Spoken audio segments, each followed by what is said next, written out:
आज मैं कक्षा में स्कूल क्लाइमेट के बारे में आपको बताऊंगी। इसका जनरल इंट्रोडक्शन मैंने कल दे दिया था स्कूल क्लाइमेट का, कि स्कूल क्लाइमेट क्या होता है। जिस तरीके से मैंने बताया कि एक विद्यालय का जो पर्यावरण है, विद्यालय का जो वायुमंडल है, या विद्यालय का जो हम टोन ऑफ स्कूल बोलते हैं, या पर्सनालिटी ऑफ द स्कूल बोलते हैं, ये हमारे जैसे ही हम देखते हैं कि ये अच्छा है, सामान्य स्तर का है, बहुत अच्छा है, बहुत कोऑपरेट करने वाला विद्यालय है, तो ये सारी चीजें हम जो पर्सनालिटी ऑफ द स्कूल होता है उसके माध्यम से हम ज्ञात कर सकते हैं कि उस विद्यालय का किस तरीके की पर्सनालिटी है।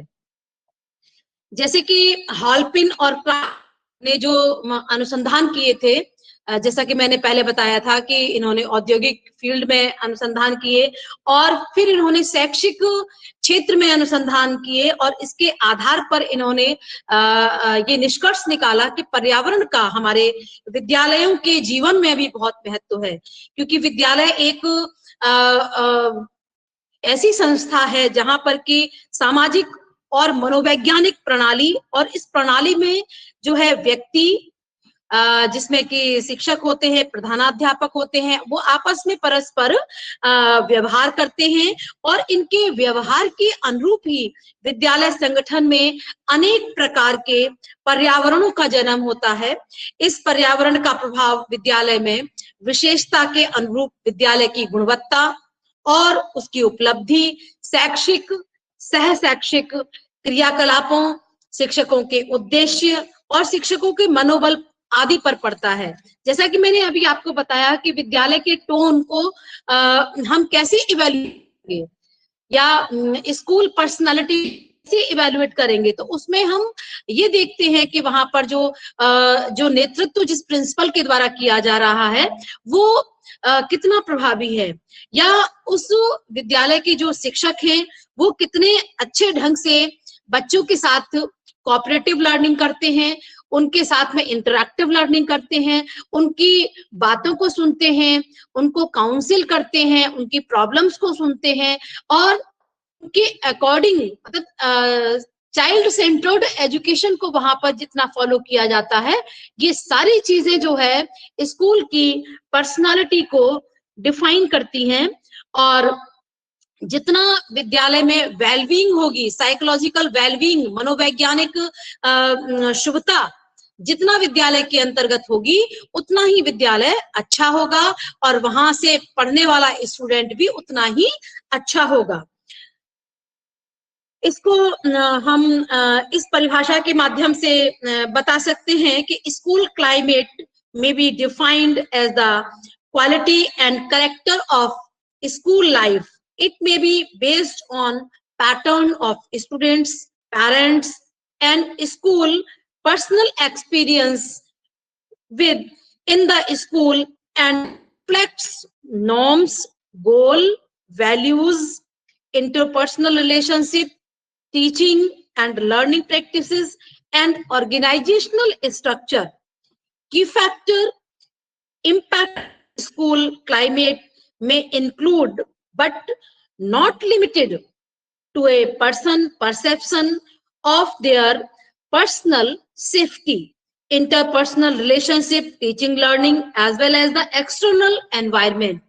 तो ये जो परिभाषा है, या जो इसमें बताया गया है, उस विद्यालय के अंतर्गत वो सारी चीजें हम करते हैं, वो सारी चीजों पर हम अप्लाई करते हैं। जैसे कि हम जो भी काम करते हैं, स्कूल एक नॉर्म के अनुसार चलता है।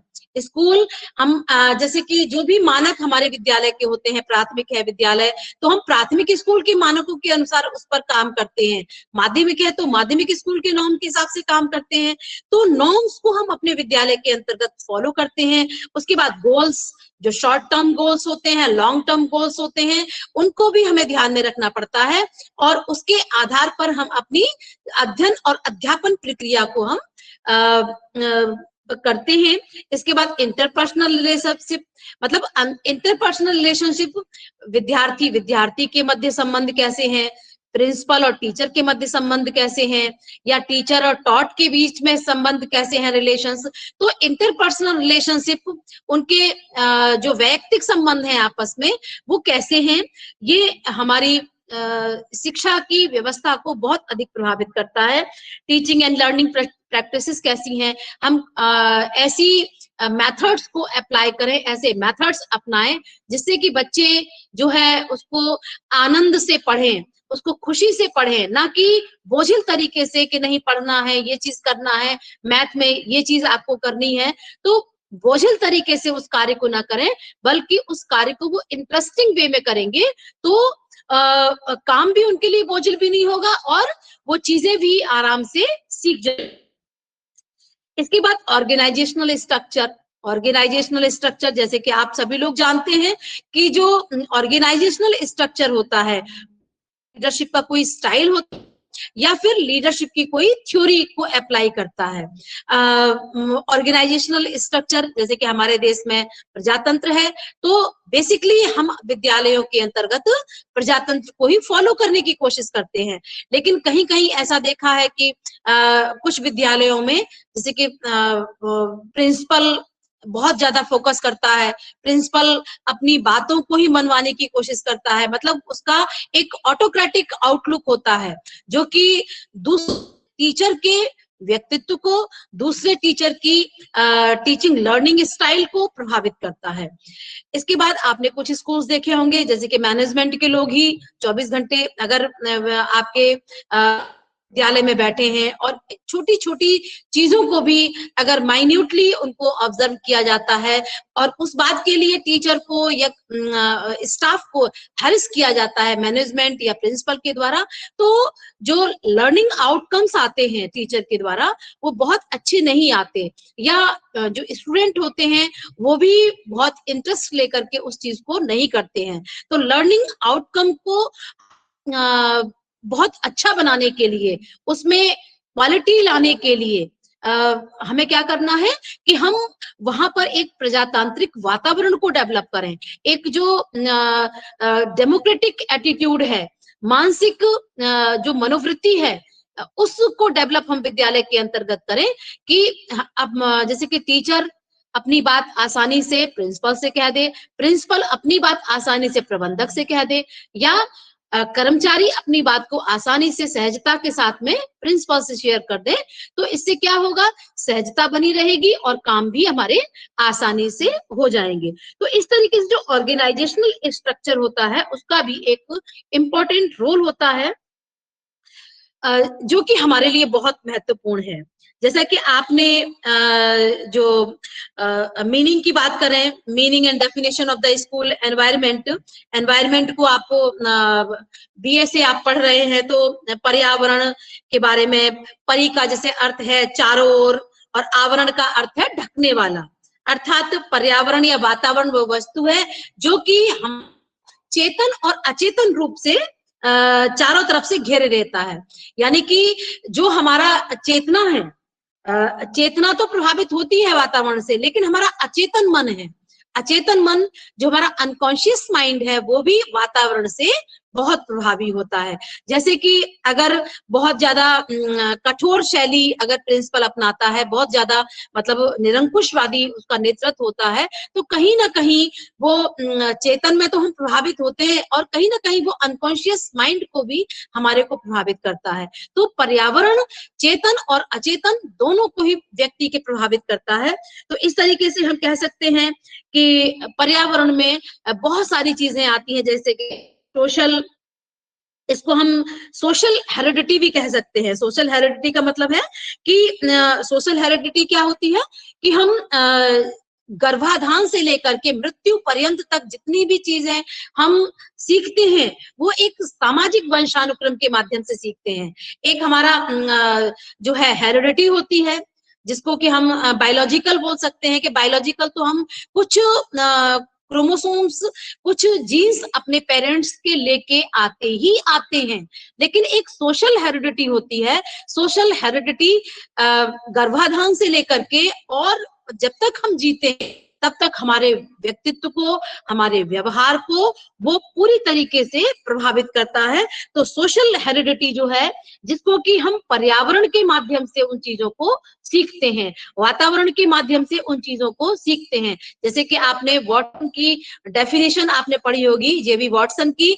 वो उन्होंने कहा था कि मुझे आप किसी भी एक बच्चा मुझे दो, मैं उसको जो चाहे बना सकता, उसे चोर बना सकता हूँ, मैं उसको वकील बना सकता हूँ, मैं उसको डॉक्टर बना हूँ। क्योंकि इन्होंने कहा था कि पर्यावरण का जो मुख्य प्रभाव बच्चे के ऊपर पड़ता है, वो हेरिडिटी से जो लेकर के आता है उसको हम पर्यावरण में ला करके उसको मोल्ड कर सकते हैं, उसको मतलब चेंज कर सकते हैं। तो जो हमारी सोशल हेरिडिटी है, हमारे व्यक्तित्व को बहुत अधिक प्रभावित करती है।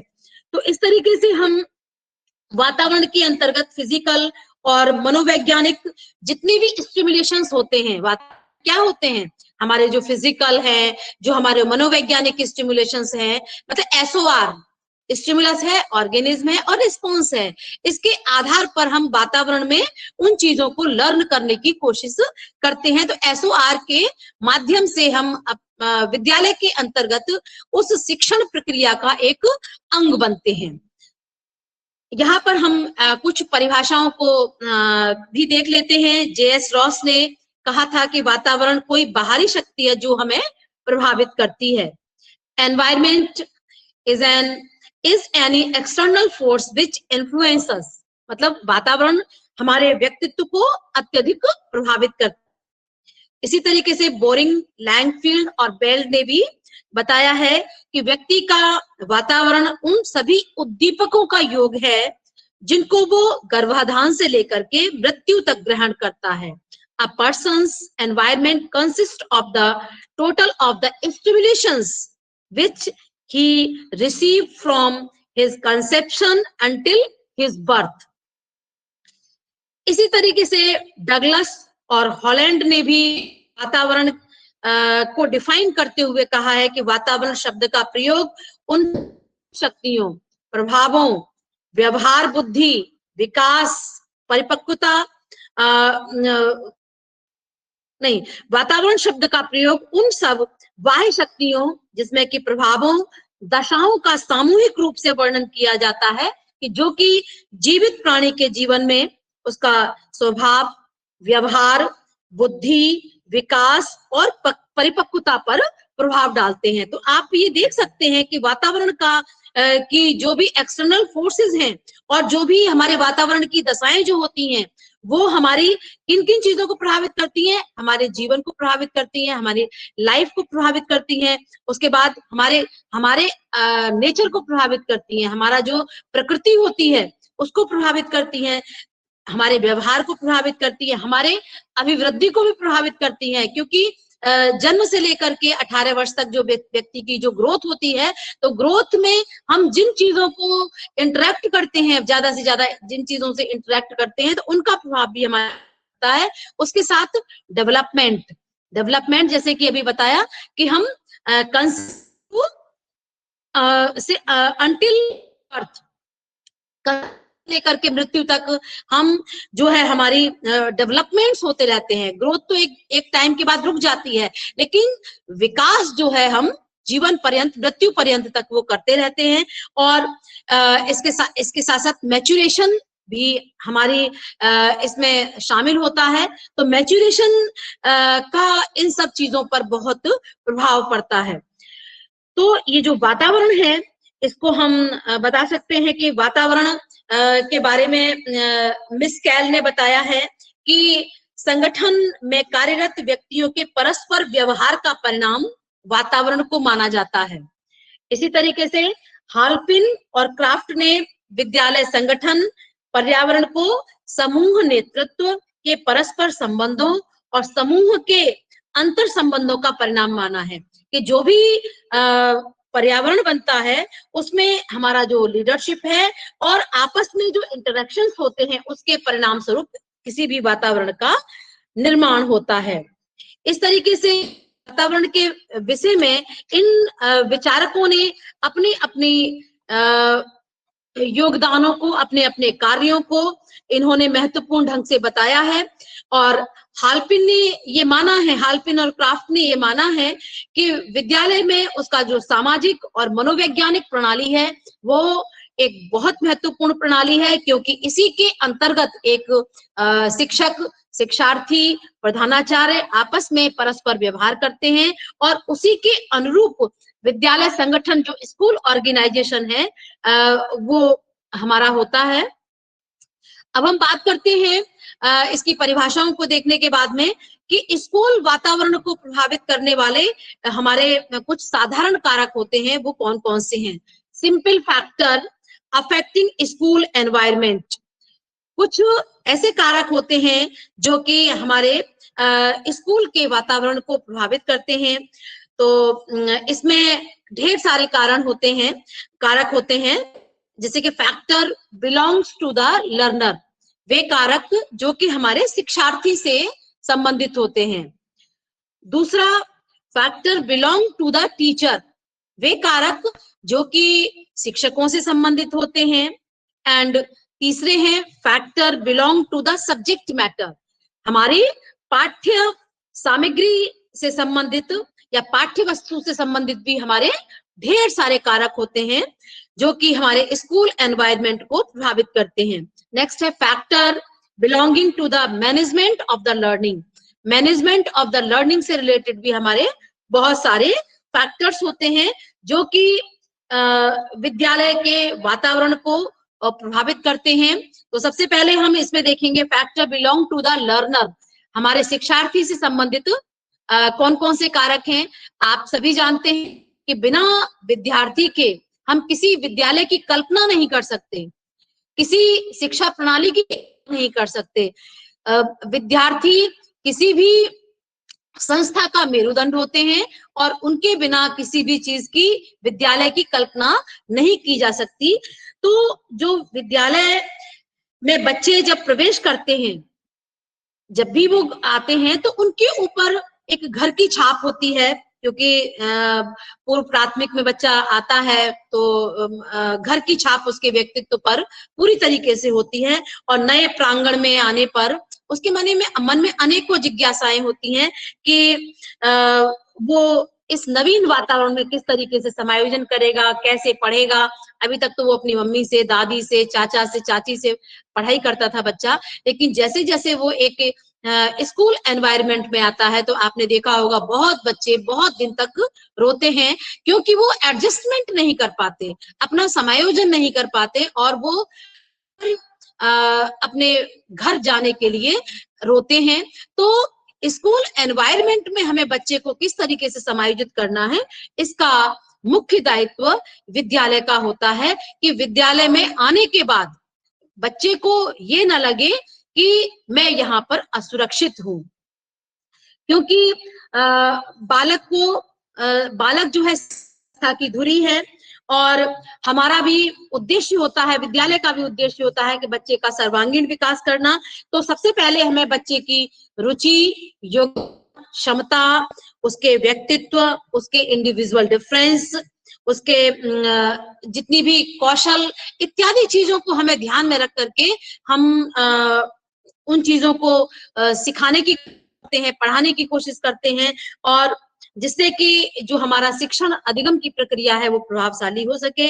और शिक्षण अधिगम की प्रक्रिया का आधार है और इसके अभाव में किसी भी अधिगम की कल्पना नहीं की जा सकती, क्योंकि अगर उसकी रुचि नहीं होगी, उसकी अभिवृत्ति नहीं होगी, तो बच्चे को आप चाहे कितना भी कोशिश कर लें, वो उसके रुचि रुझान को आप डेवलप नहीं कर सकते हैं। तो सबसे पहले हमें उन चीजों को देखना होगा जिनके जो चीजें वो रुचि से और अपनी क्षमता से और अपने इंटेलिजेंस लेवल के हिसाब से उन चीजों को सीखता है, तो हमें उन चीजों को सिखाने पर उसको फोकस करना चाहिए। इसके बाद है विल टू लर्न।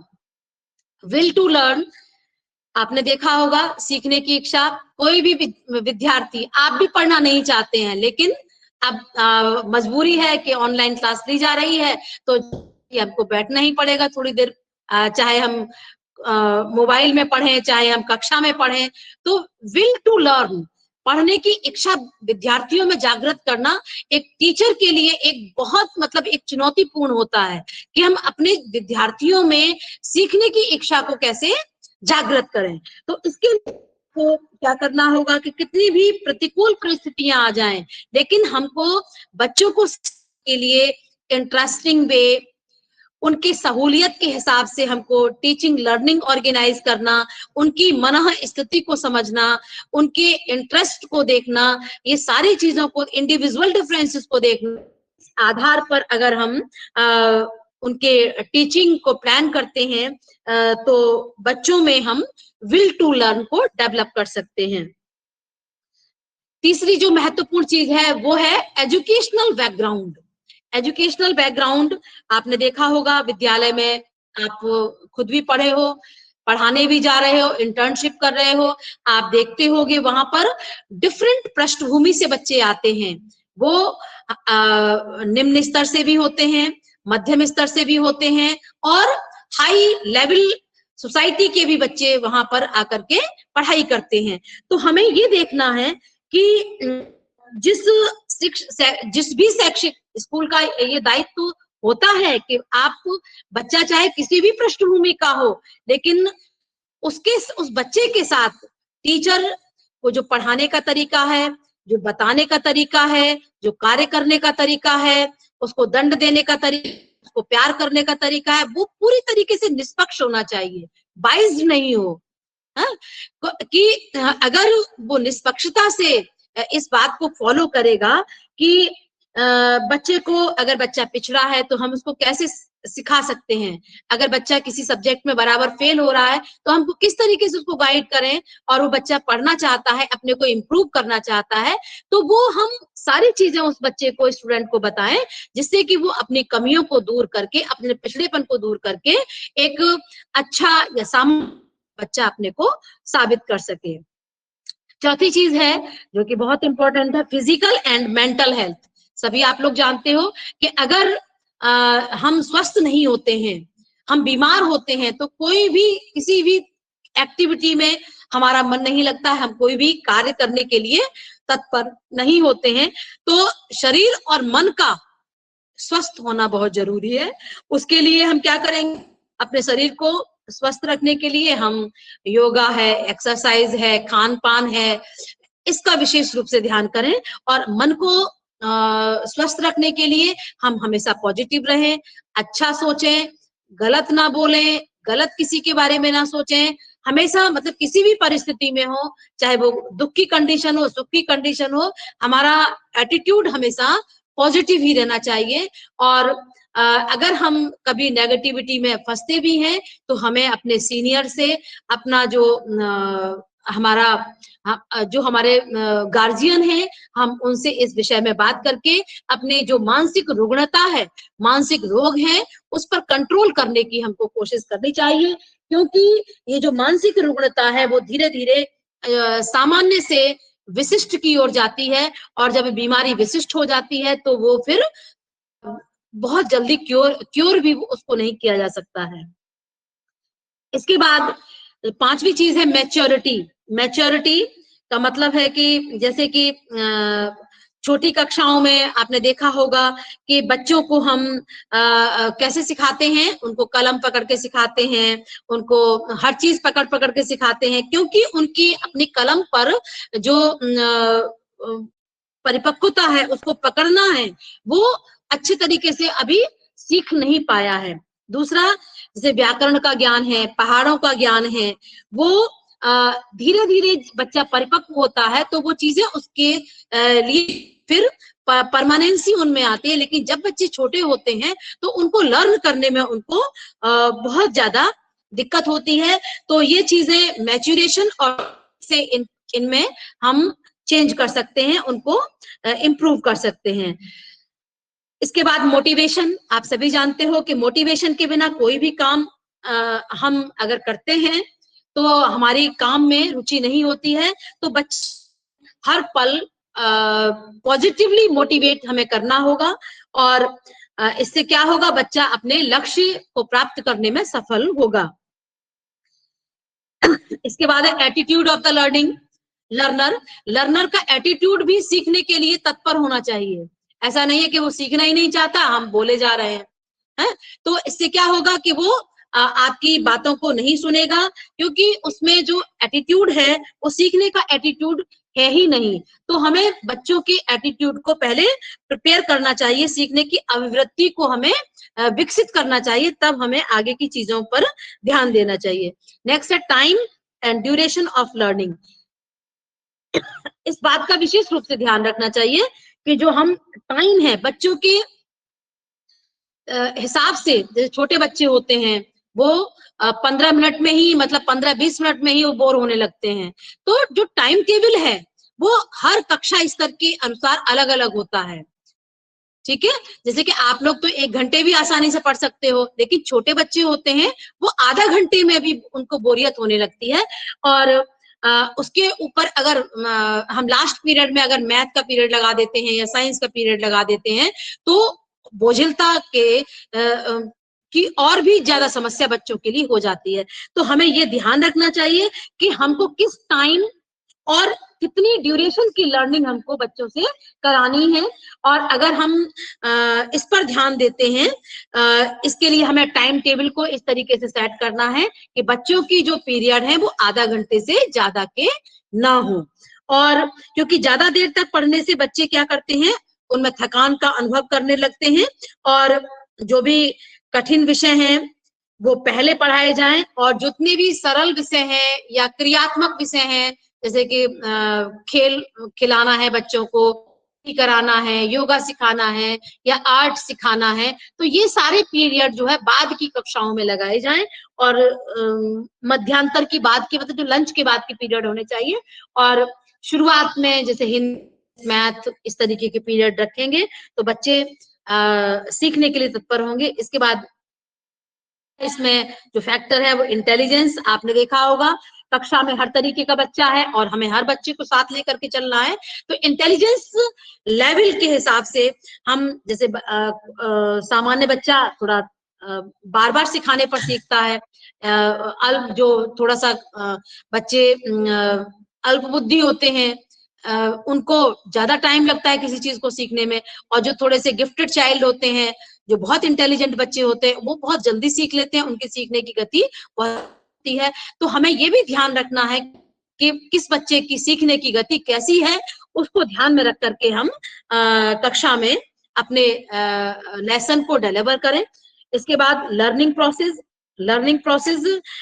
का जो है बहुत योगदान होता है कि हमारी जो टीचिंग लर्निंग प्रोसेस है वो कैसी है, बच्चे की जो चीजें हम बता रहे हैं वो उसको गेन कर रहा है, उसे कितना लाभ हो रहा है, और उस प्रोसेस को करने से कौन से बच्चे को बहुत ज्यादा लाभ है, या जो बच्चे ज्यादा लाभ को गेन कर रहे हैं, हमें क्या करना चाहिए कि जैसे कि बच्चे बहुत जल्दी सीख लेते हैं, तो जो बच्चे थोड़ा सा डिलेड लर्निंग जिनकी होती है, तो हमें उन बच्चों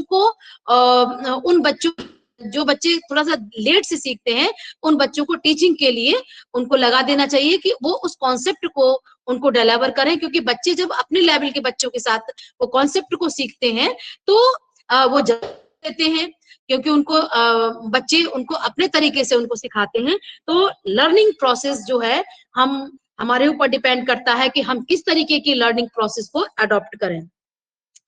अब बात करते हैं factor belong to the teacher, कि टीचर से भी रिलेटेड कुछ फैक्टर हैं, जैसे कि knowledge of the subject. Knowledge of the subject होना बहुत जरूरी है। अगर शिक्षक को अपने विषय का ज्ञान नहीं है, यानी कि उसको उस विषय की डीप नॉलेज नहीं है, तो क्या होगा, बच्चे जो है उस चीज को बार बार, जैसे कि आपने देखा होगा कि बच्चे बार बार कि सर इसका क्या हुआ, मैम इसका क्या होगा, वो चेक करते हैं कि सर या मैम बता पाएंगे कि नहीं बता पाएंगे। तो इसके लिए शिक्षक जब भी कक्षा में जाए तो कम से कम 1 घंटे या 1.5 घंटे उस विषय के बारे में थॉरो स्टडी करके आपको जाना चाहिए, जिससे कि आप उस विषय पर आपको ज्ञान हो और उससे रिलेटेड आप नवीन ज्ञान देने में भी सक्षम हो सकें। टीचर्स बिहेवियर दूसरा फैक्टर है इसमें, अध्यापक का व्यवहार। आपको आपका व्यवहार कैसा होना चाहिए? मित्रवत होना चाहिए। मान लीजिए कि आप एक बच्चा जो है बार बार किसी क्वेश्चन को पूछ रहा है, तो आपको ऐसा नहीं कि तुम्हारी तो बुद्धि कुंद है, तुमको समझ ही नहीं आएगा, ये आपको नहीं कहना है। आपको आपको बराबर पेशेंस के साथ उसको समझाना है, उसको बताना है, चाहे वो एक बार में समझ जाए या 10 बार भी आपको बताना पड़े, लेकिन आपको पेशेंस से उस चीज को सिखाना है।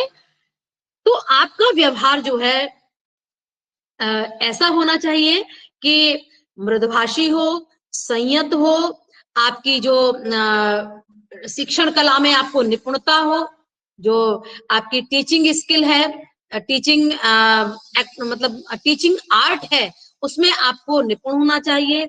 बच्चों के साथ आप सहयोग करें, कोऑपरेट करके उनको लर्न कराएं, और सबके साथ में इक्वलिटी का भाव आपके मन में अगर होगा तो आप सबके साथ समानता का व्यवहार कर सकते हैं। तीसरा फैक्टर है इसमें नॉलेज ऑफ साइकोलॉजी। आपने जब फर्स्ट सेमेस्टर में जब आप पढ़ रहे थे तो मैंने आपको ये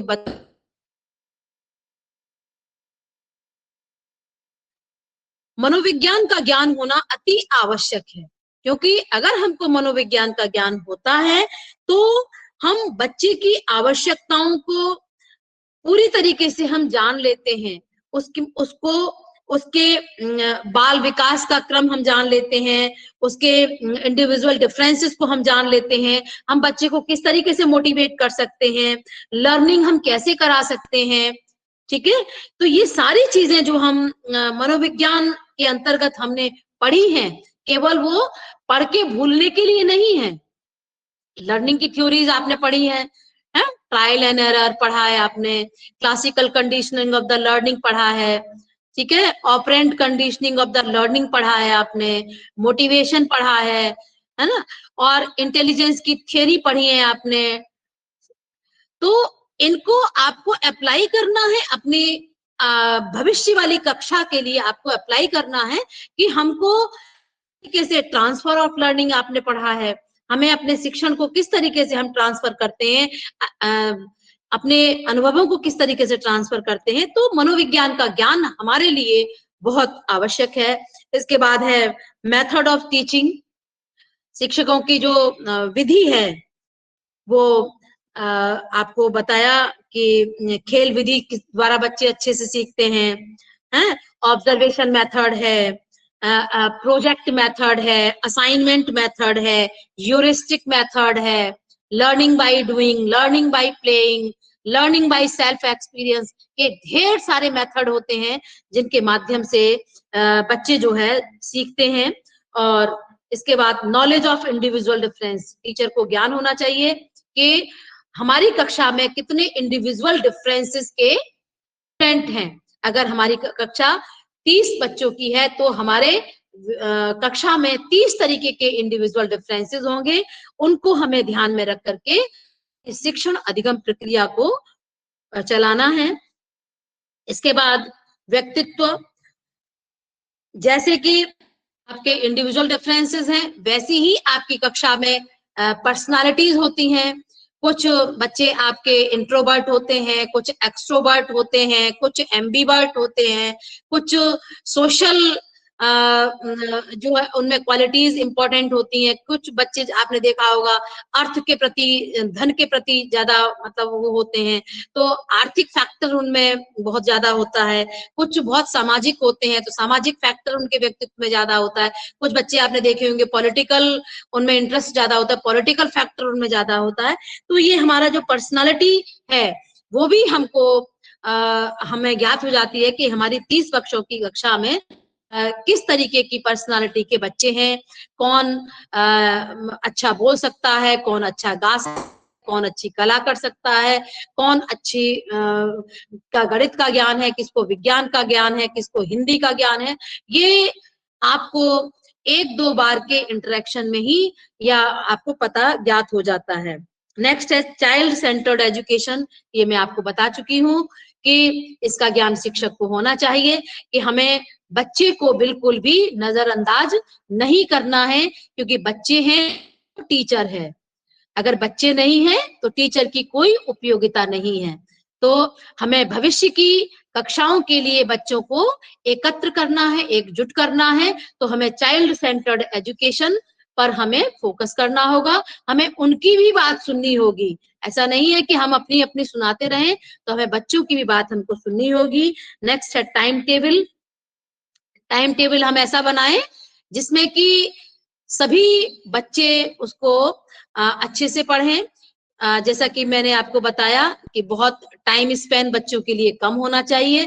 जैसे जैसे कक्षाएं बढ़ती हैं उस हिसाब से, जैसे पूर्व प्राथमिक के लिए 20 मिनट हो, प्राथमिक के लिए फिर मतलब भी 20 मिनट का टाइम बहुत होता है। इस तरीके से आधे घंटे ज्यादा का टाइम बच्चों की क्लासेस में के लिए नहीं होना चाहिए। और ये एट्थ के बाद या एट्थ में आधे घंटे या 40 मिनट का पीरियड हो सकता है। और इसकी बाद की कक्षाएं तो एक एक घंटे की भी हो सकते हैं, लेकिन जो छोटे बच्चे होते हैं, प्राथमिक पूर्व माध्यमिक के बच्चे होते हैं, उनको हमें ये ध्यान में रखना चाहिए कि टाइम टेबल बहुत इफेक्टिव हो और शुरू में इम्पोर्टेंट या ऐसे पढ़ने वाले सब्जेक्ट हों जो कि फोकसिंग सब्जेक्ट होते हैं, और बाद में ऐसे सब्जेक्ट हों जिनको कि हम खिला सकते हैं, कार्य करा सकते हैं, कुछ ऐसे होने चाहिए। नेक्स्ट है पाठ्यसेगामी क्रियाएं। सभी आप लोग अच्छे तरीके से वाकिफ हो कि हर टीचर को करिकुलर एक्टिविटीज का ज्ञान होना चाहिए। आप यहाँ देखते होंगे कि टीचर को कुछ भी करने को बोल देती हैं तो हर टीचर उसको को करता है। तो इसी तरीके से एक टीचर को एक हर चीज का उसको ज्ञान होना चाहिए, चाहे वो आर्ट की एक्टिविटी हो, चाहे वो साइंस की एक्टिविटी हो, चाहे कॉमर्स की एक्टिविटी हो, हर एक्टिविटी का बेसिक नॉलेज हर टीचर को होना चाहिए। और लास्ट है शासन। मैंने आपको बताया चाइल्ड सेंटर्ड एजुकेशन है। डंडे को आप बिल्कुल फेंक दीजिए, डंडे से तो बिल्कुल बात करनी ही नहीं है। हमको बच्चे के साथ मारपीट, भय, आतंक, नेगेटिव रेनफोर्समेंट, किसी भी तरीके का हम नहीं देंगे। और हमको बच्चे को कैसे पढ़ाना है, प्यार से, दुलार से समझाकर, ये जो है सकारात्मक डिसिप्लिन हमें बच्चे के अंतर्गत डेवलप करना है, या इफेक्टिव प्रभावात्मक अनुशासन उनमें डेवलप करना है। तो उसके लिए पहले हम खुद अनुशासित हों, तब बच्चे उस अनुशासन को फॉलो करना सीख जाएंगे। अब इसमें तीसरे तरीके के फैक्टर बचे, factor belonging to the subject method. ये हम नेक्स्ट कक्षा में डिस्कस करेंगे। और कोई आपको अगर कुछ पूछना है तो 1-2 मिनट में हम आपकी बात का जवाब भी दे देंगे। कुछ पूछना हो तो आप पूछ सकते हैं।